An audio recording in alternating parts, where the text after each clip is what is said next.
Salut les Myrmiens, et content de vous retrouver pour cette nouvelle année 2021. Et comme vous pouvez le voir, le printemps est déjà bien en place, en tout cas dans le sud de la France.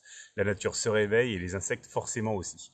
D'ailleurs, si vous ne l'avez pas vu, j'ai fait une dernière vidéo il y a à peu près 2-3 semaines sur le réveil des fourmis en milieu naturel. N'hésitez pas à aller la voir si vous voulez. Mais en tout cas, dans cette vidéo-là, ce que j'ai envie de voir avec vous, c'est un état qui précède celui de l'hiver et du réveil des insectes, c'est-à-dire celui de la diapause. J'ai envie de vous montrer un petit peu comment est-ce que je prépare cet état-là, comment est-ce que je l'anticipe, qu'est-ce que je fais et quel setup je mets en place pour faire passer l'hiver à mes fourmis. Allez, c'est parti.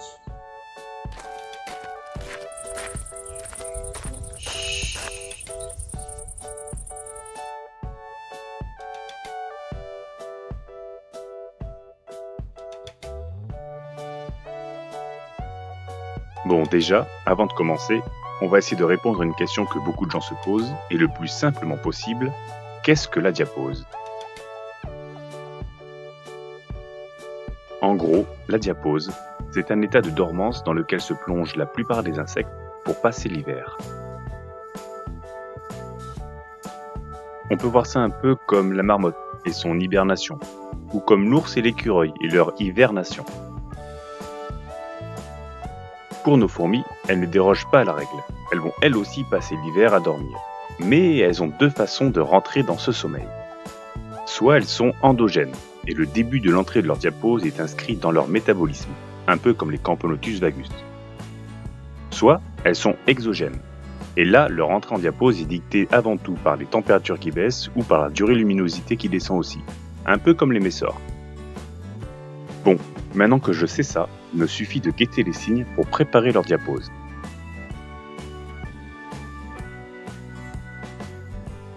La première chose que j'observe, c'est si elles se regroupent en masse dans le nid. Car à l'approche de la diapause, les fourmis limitent leur activité à l'extérieur du nid et petit à petit se regroupent à l'intérieur. Chez certaines fourmis, ça ne trompe pas. Il n'y a plus que quelques ouvrières qui se baladent en solitaire, alors que le reste de la colonie se met en grosses grappes bien denses.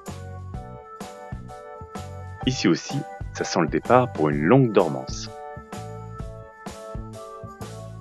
Alors que chez d'autres, l'activité va encore à plein régime.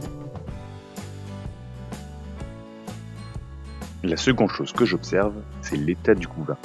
Est-ce qu'il y a des œufs ? Est-ce qu'il n'y a plus que des larves et des cocons ? Bref, je regarde si la gyne a arrêté de pondre, et si c'est le cas, ça veut sûrement dire que la colonie se prépare à passer en diapause.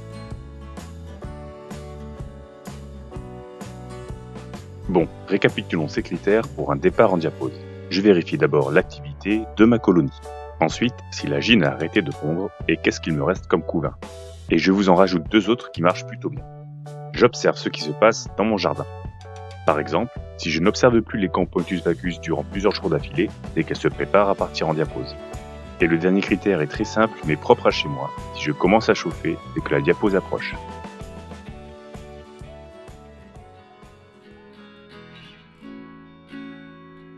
Quand une de mes colonies est prête à partir en diapause, je prépare leur setup. Je commence par vider la WC et nettoyer tous les résidus d'huile de paraffine qu'il y a sur les parois. Vu qu'elles vont passer plusieurs mois dans la cave, je préfère mettre un couvercle pour éviter que d'autres insectes puissent rentrer à l'intérieur. Et du coup, je n'ai pas envie de laisser de l'huile de paraffine dans cet habitacle confiné. Puis, je nettoie correctement toute la dalle à l'aspirateur. J'enlève tous les résidus d'insectes morts, les cadavres de fourmis s'il y en a, les résidus de coton, de petites brindilles, de poussière, tout. Une dalle impeccable, parce que ça va me servir pour plus tard. Ensuite, je récupère le mangeoire, la réserve d'eau et le distributeur de miela. Et là, je vais les nettoyer à l'eau bouillante. Alors normalement, lors de mes soins de fourmis, je nettoie tout à l'eau courante une fois par semaine. Mais là, je me dis qu'une fois par an, en tout cas avant la dépose, je nettoie tout correctement et j'enlève toutes les bactéries. Alors, petite question du coup pour les autres éleveurs, parce qu'on n'en parle pas trop, j'ai l'impression. Comment est-ce que vous nettoyez vos ustensiles et à quelle fréquence ? Voilà, ça m'intéresse bien de savoir ça, donc n'hésitez pas à le mettre en commentaire. Une fois propre, je replace la réserve de pseudomiela pleine, ainsi que la réserve d'eau. Et selon l'état de la colonie, s'il y a encore beaucoup de larves ou beaucoup d'activité, je rajoute un petit peu de fruits ou de la protéine. Ensuite, je mets un cache sur chacun de mes nids. Pour cela, j'utilise des pochettes plastifiées rouges transparentes. Ça permettra, lors des observations en hiver, de pas trop les déranger lorsque je vais éclairer. Et il ne me reste plus qu'à fermer le tout avec des couvercles sécurisés. Pour finir, je note à quel moment j'ai envoyé ma colonie en diapause. Je note également combien est-ce qu'il y avait à peu près d'ouvrières, s'il restait du couvain, si c'était que des œufs, que des larves, qu'est-ce que j'ai donné à manger au dernier moment, et à quelle température je les ai placées. Et ensuite, eh bien c'est direction la cave. Pour vous donner une idée, je vous ai fait un récapitulatif de départ en diapause de mes principales espèces. Alors les températures que vous voyez inscrites en haut, ce sont celles qui sont à l'intérieur de ma cave. Un marqueur bleu signifie que l'espèce est partie en diapause dans la cave. Et lorsqu'il n'y a pas de marqueur, c'est qu'elle est encore chez moi à température ambiante. Le marqueur bleu a 3 positionnements différents. Début du mois, plein mois ou fin du mois. Et pour cette année 2020, on voit que c'est mes Camponotus vagus qui ont démarré la diapause en première. C'est une espèce endogène et qui l'ont fini aussi très tardivement mi-mars. Toutes les espèces que vous voyez sur ce tableau sont issues d'essaimages locales, donc du coup elles font toutes une diapause. Après, il y a forcément une différence d'activité durant la diapause entre une Camponotus et une Fédole, et ça, on va le voir juste après.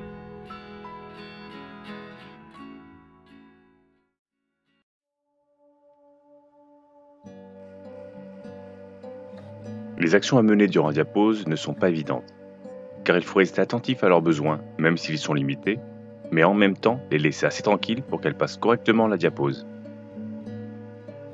J'ai pris l'habitude de venir faire l'entretien en début de diapause une fois par semaine, puis j'espace à une fois toutes les 2 semaines pour finir à une fois par mois. Je prends le temps de regarder chaque colonie. Je vous vois venir sur vos grands chevaux, mais il y a trop de lumière là pour les fourmis. Non, vous inquiétez pas, c'est que pour la vidéo. Merci pour cette judicieuse remarque. Lors de l'entretien, je commence par enlever les couvercles et sentir l'intérieur, afin de voir s'il n'y a pas de moisissure ou d'odeur bizarre. Puis, j'enlève les restes de nourriture, et selon l'état d'endormissement de la colonie, je leur ajoute un petit peu de fruits ou de protéines. Et je renouvelle l'eau et le pseudomyéla qui restent à volonté. Et je n'oublie pas de garder une bonne hygrométrie dans les nids, en rajoutant de l'eau dans les réservoirs. L'humidité ambiante étant déjà assez prononcée, je fais attention de ne pas en rajouter de trop non plus. La dernière tâche que je me fais, et la moins drôle, c'est de compter les mortes. Et avec les ADC propres, on les repère très vite. C'est normal d'avoir quelques décès durant l'hiver. Et pour être sûr qu'il n'y ait pas un excès, je les mets de côté et je les compte. Une fois tout cela fait, pour chacune de mes colonies, je m'autorise parfois un petit temps d'observation. Regardons les surprises que l'on peut observer.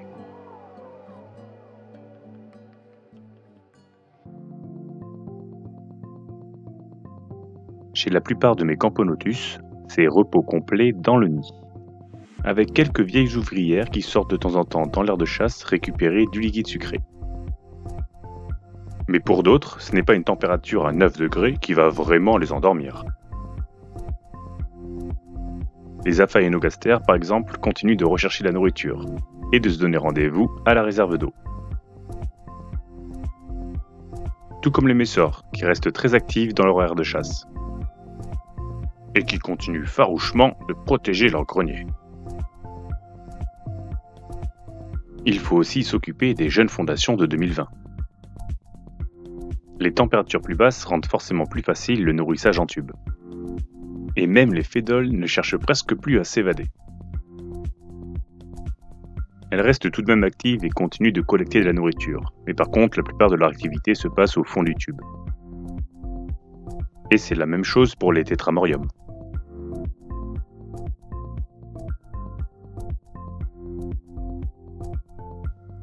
Mais lors des observations, il arrive parfois de mauvaises surprises aussi. Imagine Camponotus liniparda de 2020, qui, sans m'avertir, a décidé de mourir. J'ai vérifié le tube pour voir si je pouvais trouver la cause du décès, et j'ai bien zoomé sur le cadavre pour voir si je pouvais voir des acariens, mais je n'ai rien trouvé de tel. Juste cette moisissure au devant de la tête, car elle était face au coton humide. C'est triste, mais pas pire. Laissez-moi vous montrer ma plus grande frayeur de cet hiver 2020. Ça, c'est le module de mes Camponotus vagus. Vous vous souvenez? Ce sont les premières à être entrées en diapause début octobre. Durant les 2 premiers mois, je n'ai vu aucune activité, et les réserves de nourriture ne descendaient pas. Un jour de décembre, je décide de prendre mon courage à deux mains, et de vérifier l'état de la colonie dans leur tube sec. J'essaie de faire très doucement pour les déranger un minimum. J'enlève tout doucement le cache du tube, et là... Comme dirait Amélie Nothomb, stupeur et tremblement. Un amas de fourmis recroquevillées, amorphes. Forcément, je stresse un peu et je me dis que j'ai perdu ma jeune colonie de Camponotus vagus. Je décide tout de même de le regarder d'un peu plus près et de vérifier leur état. Je passe au zoom la colonie et regarde ses ouvrières, à la position fétale, ou fatale, je sais pas trop. Mais, attendez, quelques petits mouvements furtifs apparaissent. C'est bien ça, elles étaient juste en profonde léthargie. La lumière et la chaleur de ma main ont commencé doucement à les réveiller. Ça nous montre bien les différents degrés de plongée en diapause que peuvent faire nos fourmis, entre une endogène comme les Camponotus vagus et leur profonde léthargie, et une exogène comme les Messorbarbarus qui peuvent encore rester actives. Allez, on va éviter qu'elles se réveillent de trop car elles ont encore 3 mois à tenir en diapause. Mais me voilà rassuré, tout va bien.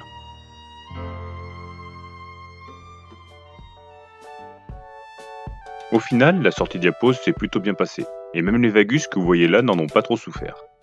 Et pour finir, et vu que vous aimez ça, je vous ai fait un petit tableau.